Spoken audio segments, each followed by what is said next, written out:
Bienvenidos, bienvenidas y bienvenidas a Inclusión Radical, su espacio de confianza para hablar de esos temas polémicos que no pueden hablar a la hora de la comida. Ay, ¿verdad? Esa es la nueva introducción. Yo soy Jazmín. Bienvenidos a esta nuestra 7ª temporada. Y pues estoy aquí con mi compañera conductora Vania Belmont, su pelirrubia de confianza, pelimorada para esta ocasión. Bonjour, bonjour.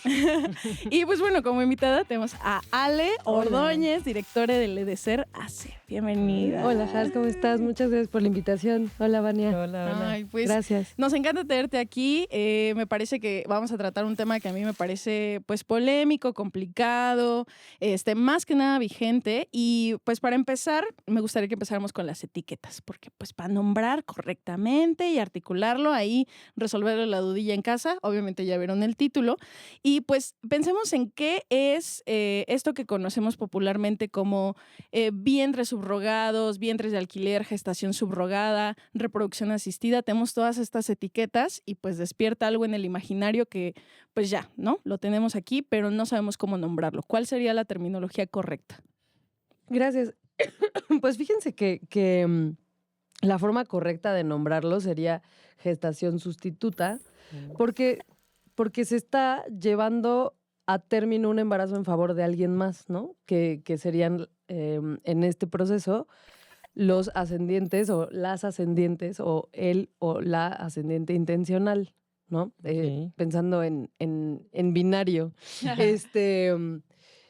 Entonces, se está llevando a término un embarazo en sustitución de otra persona, pero cuando hablamos de subrogada, o sea, lo que se subroga en el derecho son las obligaciones. Entonces, creo que este es un tema que hay que entender desde el feminismo, desde la maternidad deseada. Por lo tanto, nadie tiene obligación de ser mamá, ¿no? O de ser padre o de ser shadre. Entonces, se sustituye ese proceso, ¿no? No es renta de útero y tampoco es vientre de alquiler, que es algo... Pues esto es sí, parte es muy del... común, ¿no? Ajá, y es parte del discurso antiderechos, ¿no? ¿Por qué? De entrada, porque no estás rentando una persona. Claro. ¿No? O sea, sí. Que ese es el primer argumento, ¿no? Exacto. Como que vemos muchas manifestaciones que es las mujeres no somos vientres porque no se reduce a eso y de alguna manera pues no estamos en renta, ¿no? O sea, los cuerpos no somos se máquinas, rentan, ¿no? Sí, es una justo. De las cosas pero que... acabas de decir algo súper importante que es tampoco nos pueden reducir a una de nuestras partes, ¿no? Claro. Entonces no puedes reducir a una persona a un útero o a un vientre. Y ¿no? que entonces eso defina el género o los proyectos de vida de esa persona. Exacto. ¿no? Entonces, tu relación es con la persona completita, ¿no? No solamente con una de sus partes o con una de sus funciones. Y también no la estás rentando, ¿no? Entonces, pero, o sea, creo que vale la pena ahí preguntar, bueno, entonces, ¿qué sí pasa? ¿No? O sea, como ya vimos que no es, pero ¿qué sí es? Bueno, lo que sí está pasando es que estás contratando con otra persona que se llama gestante sustituta, ¿no? Entonces, o sea, es quien va a llevar a término el embarazo en favor de otra persona u otras personas. Y bueno, si no estoy rentando a la persona, entonces, ¿qué está pasando ahí? ¿No? O sea, ¿cómo es esta obligación? O sea, yo creo que es bien importante hablar de eso porque justo si entendemos de qué va, luego ya no lo confundimos con otra actividad. Claro. Que eso es algo súper antiderechos, ¿no? O sea, como llevarlo al ámbito de lo criminal solo porque no lo entiendes, ¿no? Uh-huh. Entonces, bueno, la gestante sustituta lleva a término un embarazo en favor de otras personas. ¿De qué va esto? Bueno, pues la persona está utilizando una función suya, orgánica, en favor de alguien más. Y tú dirías, pero pues espérate, es una función orgánica. O sea, ¿por qué no? Claro. O sea, ¿por qué hacerlo, sabes? Sí. O sea, ¿por qué yo te voy a prestar mi función orgánica? Sí, algo tan humano, ¿no? Y por un precio, ¿no? O Sí. sea, como a qué clase de mundo hemos llegado. Y aquí hay una respuesta muy rompedora. Cuando yo la leí la primera vez me saqué mucho de onda. Y es que todas las personas ponemos nuestra función orgánica o brindamos nuestra función orgánica en favor de todo tipo de otros intereses todo el tiempo por un precio determinado por un cierto tiempo. O sea, como cuando trabajamos, ¿no? Sí, o sea, totalmente. La definición de trabajo, ¿no? O sea, estamos colocando cualquier función como las actividades físicas en favor de algo más. a mí creo que me gustaría empezar a dirigir la conversación para allá porque siento que ahí detona una conversación en la que yo me siento cercana Sí. y que creo que detona el tema de la explotación, ¿no? O sea, yo tengo una postura, ya arrancamos con lo fuerte, ¿no? Pero Échale. pues yo voy a entrarle. Yo tengo una postura donde yo no creo en la búsqueda de la maternidad, ¿no? O sea, no creo en yo continuar bajo esta lógica patriarcal mis genes y entonces dar a un hijo que tenga mi misma carga genética al Estado, ¿no? Porque creo que en este momento en el que estamos, devenimos en el Estado. Entonces, siento que también dentro de todo lo que hay, como estos intercambios económicos o no económicos, hay una práctica que podría leerse como explotación cuando una persona presta, como dice, sus funciones orgánicas para terminar una gestación. A mí indudablemente nos coloca en algo que el capitalismo es mediador. O sea, a mí me parece que es indudable que el capitalismo media. Entonces, a mí me gustaría saber cómo responde tu postura, Ale, a eso. O sea, ¿cuál es la respuesta a la comparación de la gestación subrogada con cualquier otro tipo de trabajo o práctica de intercambio? Gracias por eso, o sea, porque creo que ya le vamos poniendo carnita a la discusión. No, es que aquí venimos a conversar con carnita. Sí, no, No sí, somos sí, veganas. sí. No, está chido. ¿Sabes qué? Chiste de papá. Yo creo que sí, sí, sí.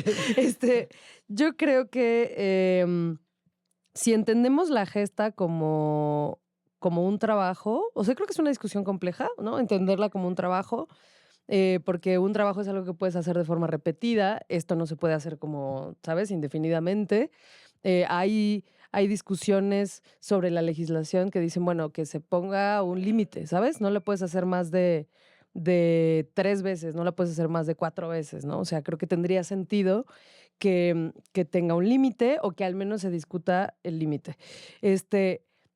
Pero bueno, o sea, para responder la pregunta, em, a mí me parece que la actividad no es el problema, sino las condiciones en las que se desarrolla. En las que se ejerce. O sea, no intrínsecamente lo que se hace, sino cómo. Exacto. Okay. O sea, puedes tener, o sea, no sé, una mujer, es que este es un ejemplo clásico, que además se lo escuché a Estefanía Vela, que es una gran abogada. O sea, si una mujer trabaja en una fábrica de suela, de zapato, 14 horas al día, 6 días a la semana, sin prestaciones de trabajo, ¿es explotación? Sí. Sí, ¿no? totalmente. Sí, claro. Sí, sí. ¿no? O sea, por un montón de razones. No, por la yo no le veo el problema. Sí, si quiere ir a explotarse y hacer zapatos, ¿qué tal que su sueño es hacer zapatos sin pagarle, güey? No, pues ya, hay que dejarla. Claro, entonces, ¿por qué? Bueno, de entrada, ¿por qué eso no hace al zapato ilegal? Claro, ¿Sí? claro, totalmente. Eso es algo súper importante. O sea, porque la bronca no es el zapato, la bronca no es la fábrica del zapato, la bronca son las condiciones en las que está ocurriendo esta actividad. Claro. Entonces, si esta actividad ocurre con reglas, con prestaciones, con protección a los derechos humanos, etcétera, pues ¿por qué no hacerlo? Y también, ¿por qué decirle a ella que una buena mujer hace zapatos gratis? ¿no? Claro, ya, o sea, entramos en esta lógica de cuál es el deber en tanto el género, en tanto estas prácticas.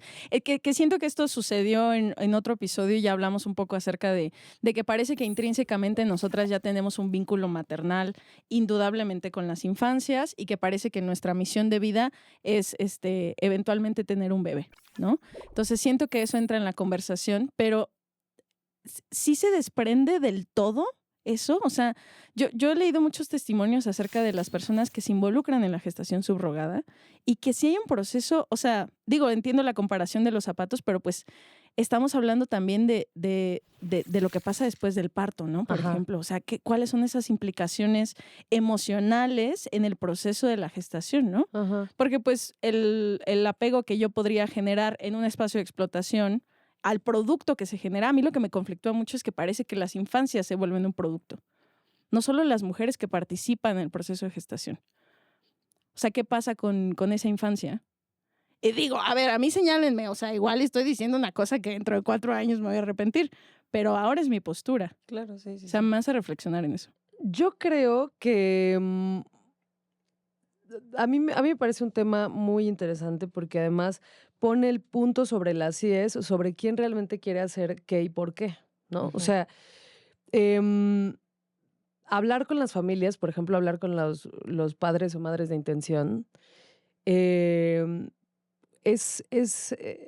muy ilustrador porque te das cuenta cómo esta gente realmente quiere ser papá o realmente quiere ser mamá, ¿no? Y dice, bueno, a ver, voy a enfrentarme a un proceso en muchas ocasiones o en casi todas las ocasiones discriminatorio, súper indagador conmigo, que me va a ver como criminal probablemente durante todo el proceso, incluso después, porque aquí viene a colación también a qué país voy a llegar. La gran mayoría de los usuarios, de las y les usuarias de gestación sustituta en México son extranjeros, ¿no? Entonces Sí. van a volver a un país. Entonces, ¿a qué país van a volver y cuál es el estatus que va a tener su familia ahí? Entonces, creo que, em, creo que este tema a mí me lleva a pensar hacia la filiación deseada, ¿no? O sea, hacia Claro. ser padre realmente porque quieres, ser madre porque lo deseas. Y también del otro lado, hablar del consentimiento de la gestante. O sea, porque creo que este es un tema de consentimiento. Sí, totalmente. O sea, Totalmente lo es. creo que es un tema de sí autodeterminación corporal de las mujeres, ¿no? Y de las personas gestantes. También de hacerle un juego al capitalismo, sí, o sea, porque no podemos negar que estamos en un sistema capitalista, pero a ver, ¿cómo entramos a este juego capitalista, pero al mismo tiempo pretendemos defender derechos humanos, garantizar la autonomía de la gestante y el derecho a la reproducción que tienen las otras personas? O sea, ¿cómo le hacemos ahí? Y yo creo que es ahí donde está la discusión. O sea, Claro. ¿cómo cis, si es que se puede el sí, ¿no? Ujú. Y dentro de justo estas reglas del capitalismo, de los dineros y de cómo se empieza a platicar todas estas cosas, ¿cuáles crees que son los principales retos legales a los que se empiezan a enfrentar padres y madres que están buscando este tipo de prácticas? Y cuáles son los que, por decir, sabemos que en Tabasco y en... Ay, se me fue el Sinaloa. otro, Sinaloa, ya es una práctica que es legal, ¿no? A diferencia, no sé, de Querétaro, que está específicamente que es ilegal, por Ajá. lo que entiendo. Entonces, ¿qué está pasando ahorita en materia legal que se está moviendo? O sea, ¿qué es lo que se está discutiendo? Bueno, primero les digo más o menos cómo estamos en México, que sí es lo que tú dices, Vania. O sea, efectivamente en Tabasco se puede hacer desde 1997, en Sinaloa desde 2013, pero en el resto del país desde 2021. Entonces, esto es algo súper, súper importante de decir, porque esta es una práctica legal en todo el país, incluso en Querétaro y Coahuila, ¿eh? O sea, porque la Corte determinó que existe un derecho humano a la reproducción asistida. Entonces, no hay Un derecho, y a mí eso, no te quiero interrumpir, pero No, siento no, no, que dale, hay que dale. aclarar esto. O sea, el derecho humano en tanto que, o sea, el derecho humano de quién, porque aquí tenemos, o sea, imaginemos, ay, la familia tradicional me la voy a sacar, ¿no? Papá, mamá, mujer que participa o persona con vientre que participa en este proceso y la infancia resultante. Ahí tenemos, o sea, digo, pensando que es Sí, un sí. embarazo que se lleva a Sí. cabo, tenemos 4 personas involucradas. Derechos humanos en tanto quién. O sea, en tanto esas 4 personas. Sí, es que, o sea, bueno, dame nada más un segundito ahí para Sí. terminarte de contar esto, porque no pende solamente de esa mención de la Corte, sino que hay como un entramado, ¿no? Ok. Entonces, o sea, la Corte dice, existe un derecho humano a la reproducción asistida, ¿no? Ahí hay jurisprudencia. Luego, hay otra jurisprudencia que dice que las parejas del mismo género también pueden acceder a la reproducción asistida. De Ajá. pronto parecen obviedades, ¿no? No, Pero no lo son. O sea, cuando ya la legislación, bueno, particularmente la jurisprudencia de la Corte lo va mencionando, ¿no? Entonces, existe un derecho humano a la reproducción asistida. Las parejas del mismo género, ergo, las personas LGBTI también pueden acceder a la reproducción asistida, pero ahí entra tu punto. Tú dices, bueno, pues sí, güey, pero, o sea, la reproducción asistida implica que gente se reproduce en algún lugar, ¿no? Claro, O sea, en claro. algún lugar que casualmente son los cuerpos de otras personas. Exacto. Entonces, ¿podríamos decir aquí que existe un derecho humano a los vientres de las personas? No. O sea, ahí hay que parar el tren, ¿no? Entonces, ¿existe un derecho a reproducirte? Sí. A acceder a los más avanzados procedimientos tecnológicos para conseguir esta reproducción, sí, hasta ahí sí. ¿Existe un derecho a las mujeres? No, ¿no? O sea, ¿existe un Claro. derecho a los cuerpos de las otras personas? Tampoco. Ahora, esto implica, y es que ahí ya le diste al clavo, esto implica que si yo necesito relacionarme con otra persona, entonces ya no estamos hablando de reproducción asistida nada más. Claro. Estamos hablando de un acuerdo entre las personas para que esto pueda llevarse a cabo. Entonces, de hecho, perdón por el anuncio Publicitario. súper publicitario, pero el 21 de mayo pasado presentamos una iniciativa de ley con el diputado Temístocles Villanueva, Ujú. justo para regular esto, ¿no? Entonces se llama Iniciativa de Ley para la regulación de los acuerdos de reproducción asistida. Porque es que es ahí donde está la explotación, lo que platicábamos, ¿no? O sea, como el problema son las condiciones en los que Sí. en lo que algo ocurre. Sí, que siento que me gusta mucho que la palabra se articule desde la regulación, porque creo que eso es algo que tenemos que conversar. O sea, yo tampoco, tengo ahí un debate tremendo acerca de si mi postura es abolicionista o no, porque siento que el abolicionismo implica muchas cosas, pero el proceso de regulación me parece un poco más de mediación. Porque sí es un fenómeno que está sucediendo y que ha sucedido muchísimo tiempo antes, ¿no? O sea, estas prácticas, incluso antes de que descubriéramos metodologías técnicas, tecnológicas, Ajá. científicas para hacer esto ya sucedía, ¿no? O sea, siento que los procesos de matrimonios que tenían a una mujer destinada solamente a procrear sucedía antes. Entonces siento que el proceso de regulación es importante, pero me hace reflexionar también en quiénes son las personas que acceden a estos servicios. O sea, estamos regulando a quiénes específicamente, ¿no? O sea, ¿cuál sería la estadística de las personas que acceden a buscar a una persona que acompañe ese proceso, que realice ese proceso de gestación? ¿Y quiénes son las personas que buscan ese acompañamiento? Es que estás abriendo muchas puertas. O sea, no, Sí. está bien. O sea, es que fíjate. ¿Quiénes son los usuarios de la gestación sustituta? Sí. Es un temazo, ¿no? O sea, porque mucha gente dice, pues es que es un derecho de clase, ¿no? O sea, porque ha de ser caro, porque ¿no? es ultra caro, ¿no? Ujú. O sea, mira, no solamente es ultra caro, sino que hablar de un proceso ético Claro. es todavía más caro, ¿no? Entonces, Claro. eso es algo de lo que tenemos que hablar. Entonces, ¿qué onda con cuánto cuesta? ¿Y quién puede pagarlo, no? O sea, ahora, yo ahí tengo un punto importante, bueno, que yo considero importante, o sea, que es que si se regula, y si se regula de forma ética y judicializada, que ahí quiero contarles un poquito de qué va esto de judicializado, los costos bajan. Los costos bajan de una manera tal que puede llegar a democratizarse. Ahora, ¿puede ser accesible para todos los bolsillos algún día en la vida? Yo no lo creo. Yo no lo creo porque estamos hablando de una práctica remunerada donde la gestante sustituta pues, está cobrando este servicio, Sí, ¿no? sí. Entonces, ¿va a ser gratuito? Pues no, o sea, no creo, ¿no? Sí, devienen Salvo- un trabajo. Exacto. Entonces, pues digo, así como hay abogados particulares, ¿no? No creo que vaya a haber gestantes sustitutas pagadas por el Estado. No, o sea, no me imagino este Claro. mundo, Sí, sí, sí. ¿sabes? Sin embargo, o sea, sí creo que estos procesos pueden llegar a costar 50% menos si la reproducción asistida la carga el Estado, ¿no? Si la representación jurídica, por ejemplo, no está en abogados particulares que cada que llevas un caso te juegas la cédula y entonces pues tienes que cobrar caro, ¿sabes? Entonces, hay varios factores que inciden en que esta práctica, sin regularse, sea carísima. Entonces, ¿a quién le conviene? A los actores comerciales, ¿no?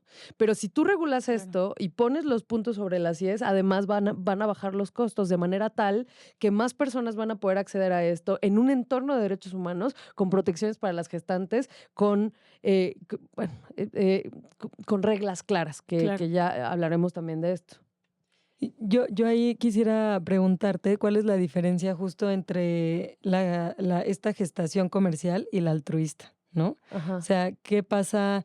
¿También se regularía, o sea, siempre se tendría que cobrar? ¿O también podría haber acuerdos en donde sea como, oye, pues sucede esto, vamos a la ley o lo hacemos aquí de ping-pong? Y lo digo porque alguna vez a mi mamá, una amiga suya, la hija de una amiga de mi mamá, no se podía embarazar. Y entonces mi mamá se ofreció, o sea, como que le dijo como, oye, pues si quieres yo puedo tener a tu bebé. En ese momento mi mamá pues no estaba tan grande, o sea, como que todavía estaba en la edad que le dicen, ¿no? Ujú. Y al final no se dio. Creo que ninguna de las dos supo cómo eso. Me acuerdo que en ese momento mi papá fue como, no, pero ¿por qué? O sea, como que creo que también hay un miedo como sociedad de que cómo pasan estas cosas, ¿no? Y cómo se tendría que abordar este tipo de cosas. Entonces vuelvo a mi pregunta, ¿no?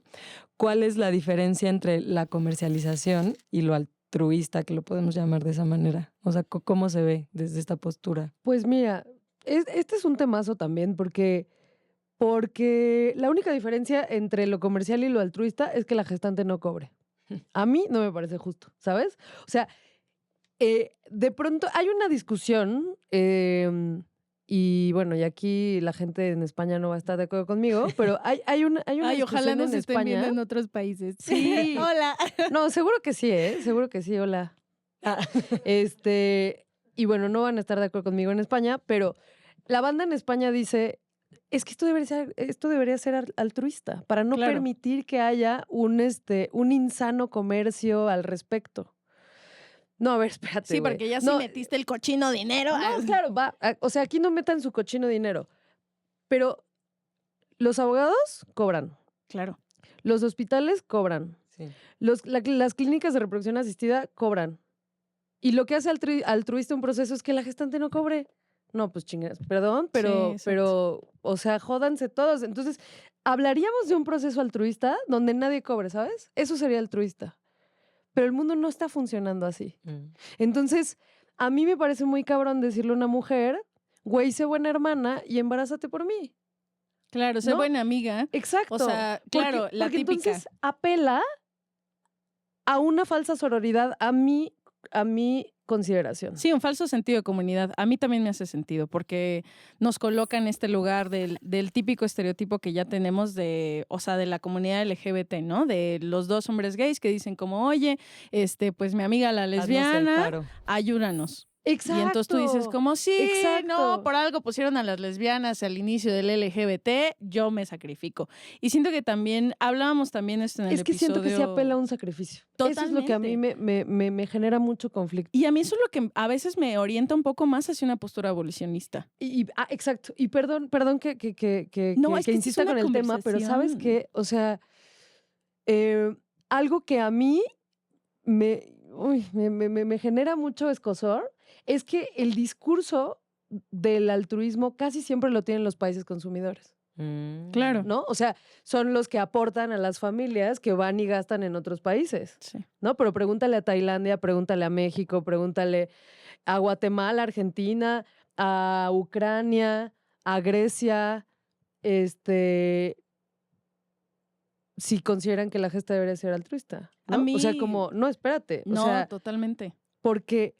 Sí, el contexto es No, y además, ¿sabes distinto. qué? O sea, la implicación que tiene la persona, ¿no? O sea, yo por más que me desvele haciendo una demanda, pues me desvelé 3 días, ¿sabes? O sea, pero 9 meses donde estás aportando parte de tus nutrientes, de tu energía, de tu tiempo, de tu desgaste, no duermes en las noches, la pasas mal durante el embarazo. O sea, no.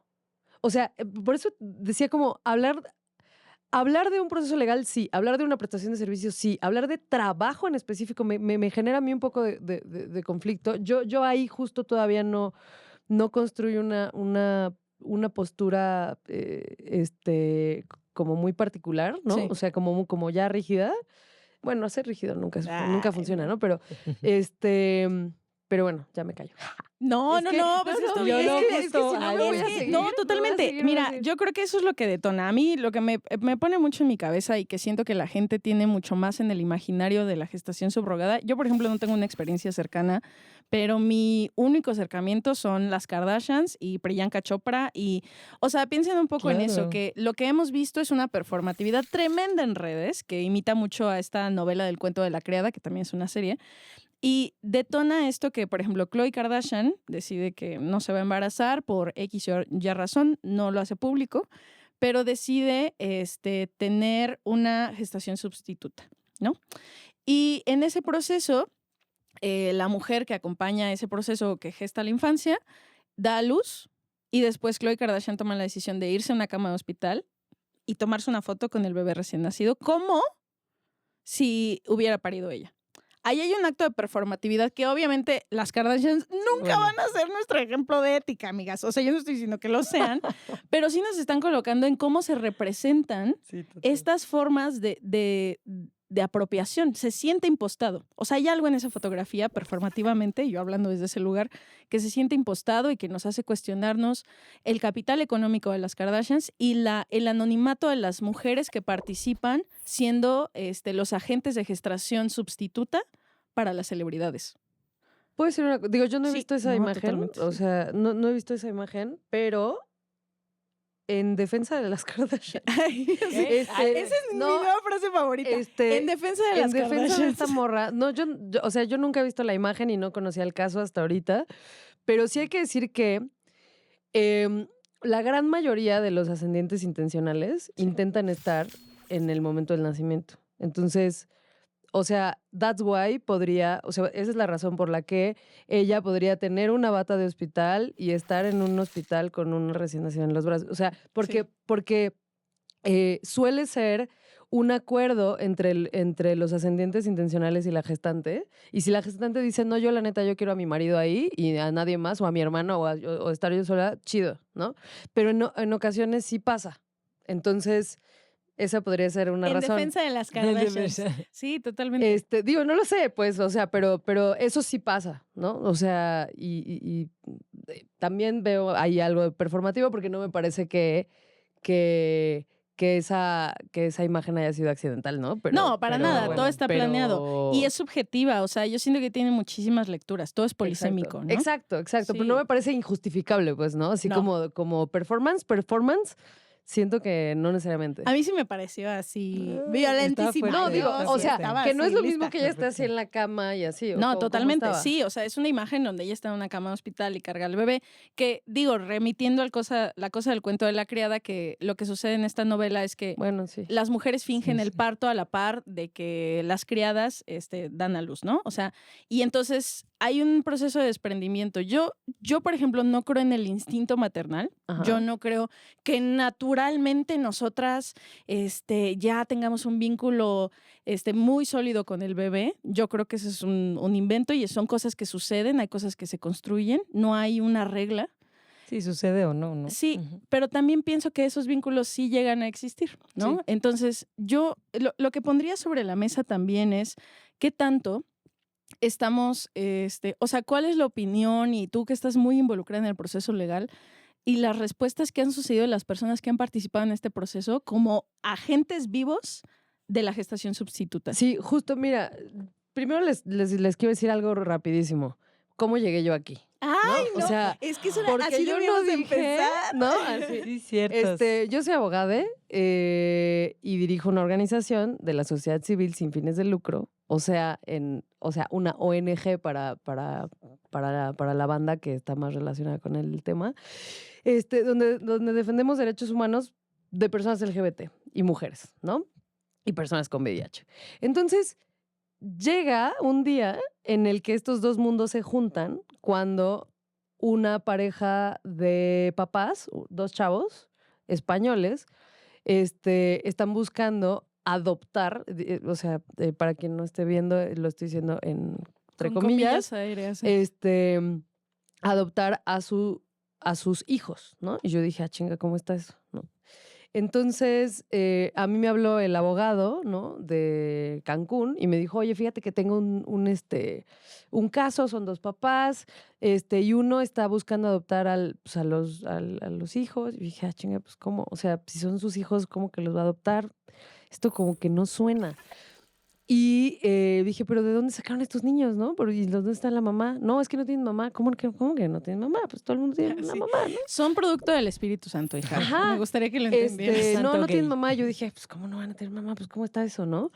Porque, ojo, o sea, desde la perspectiva de la lógica del derecho de la Ciudad de México, pues siempre tienes mamá, ¿no? O sea, Claro. tienes una mamá ausente o muerta, pero siempre tienes una mamá. ¿Dónde Sí, está sí. tu mamá? Sí. Entonces, bueno, me dice, no, es que esto, o sea, estos bebés son producto de un proceso de gestación sustituta llevado a cabo en Tabasco. Yo dije,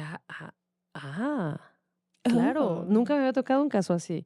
Dije, bueno, o sea, pero, o sea, ¿crees que me puedas como enseñar los papeles? O sea, porque yo quiero ver por primera vez en mi vida un acta de padre soltero, ¿no? O sea, como, ¿qué es Claro. esto? Wow. Entonces el cuate se subió a un avión y fue a verme y nos vimos y me enseñó, todos los papeles eran legales, el proceso había llevado legal, etcétera.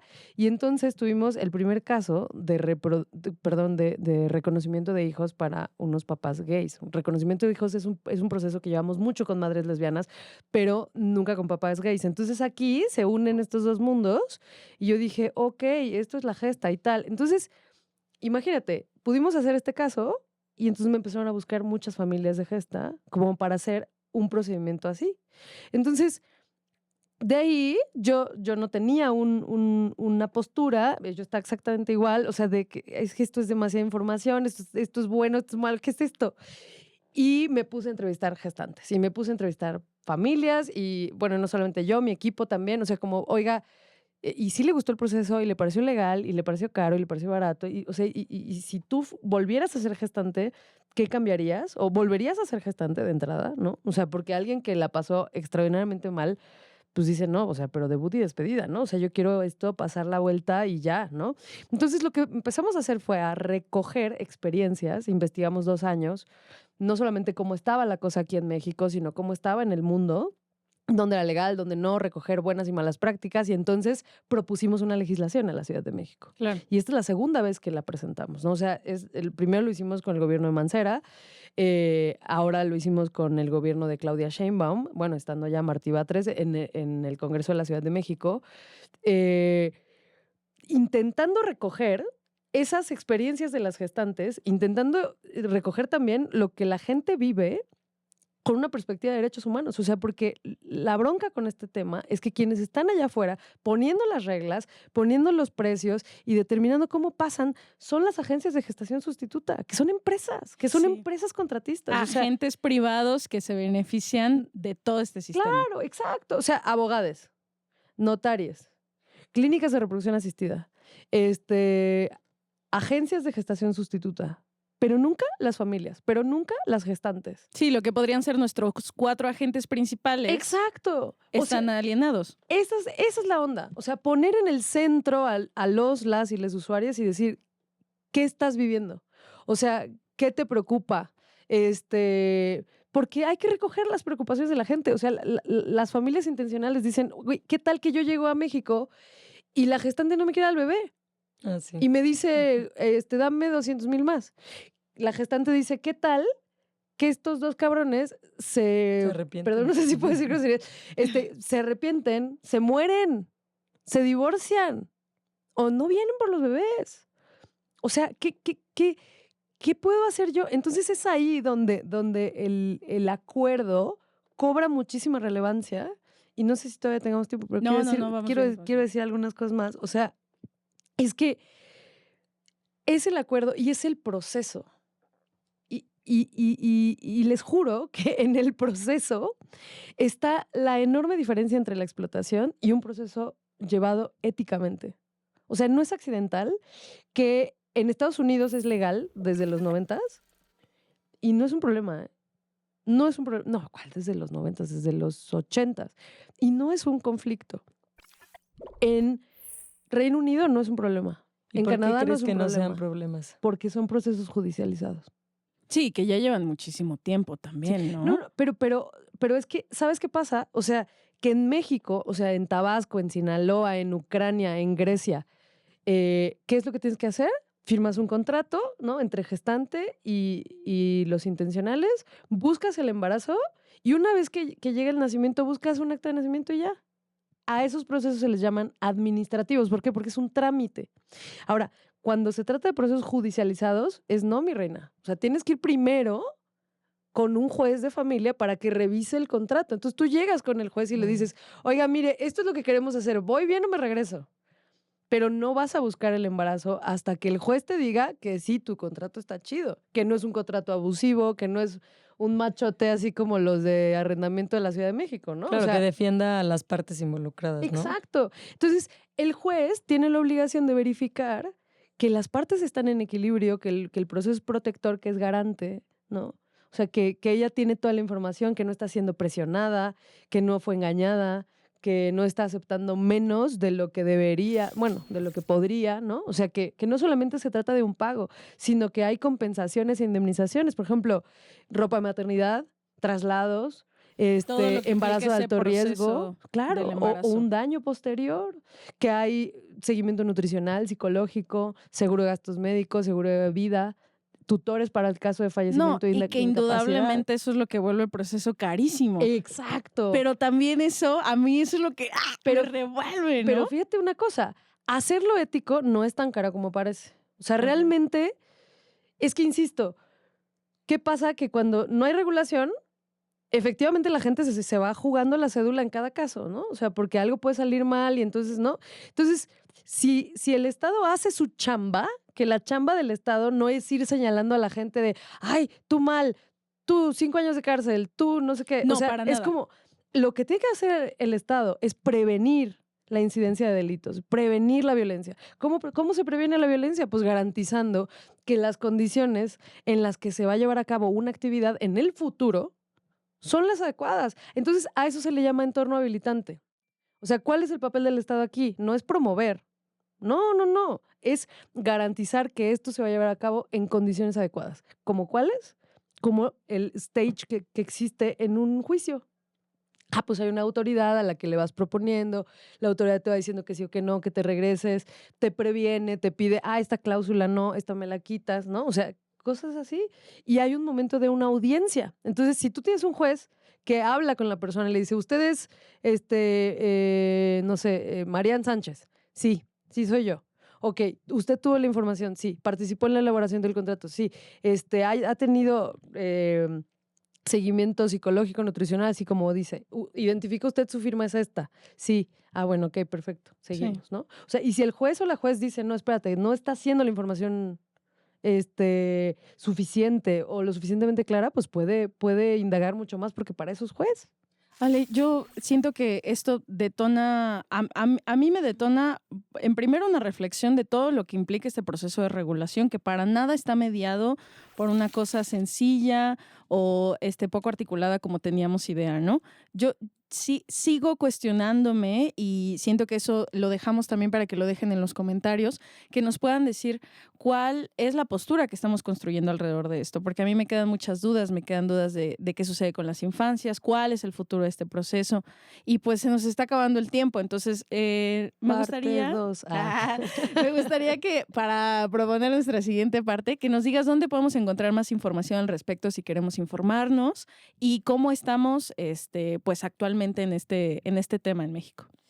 Pues bueno, síganos en @aleordones en todas las redes y @ledeser_ac, que es la asociación donde estamos. Damos más información a quien nos lo pide. Y donde estamos es legal en todo el país.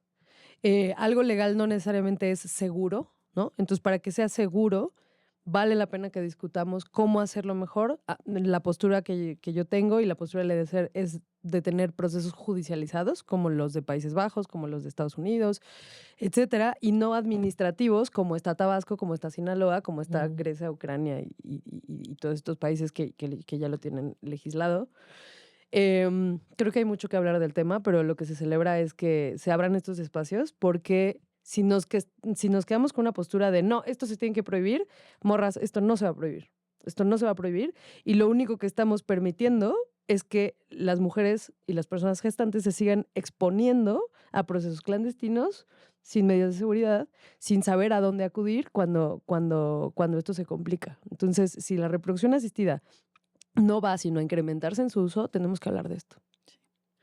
Pues sí, creo que es súper importante hablarlo, nombrarlo y que de todas maneras sabemos que va a seguir existiendo, entonces podría ser cuáles son esas soluciones a lo que ya existe, ¿no? Sí, atenderlo, ¿no? Pues muchas gracias, Ale. Tu experiencia como abogada y como una persona activa en este proceso fue muy, muy valiosa. Esperamos sus comentarios. Nos gustaría mucho saber cuáles son sus posturas y abrir esta conversación para una parte 2. Ay, sí. Entonces, pues muchas gracias y nos vemos en el siguiente episodio. Gracias. Hasta luego.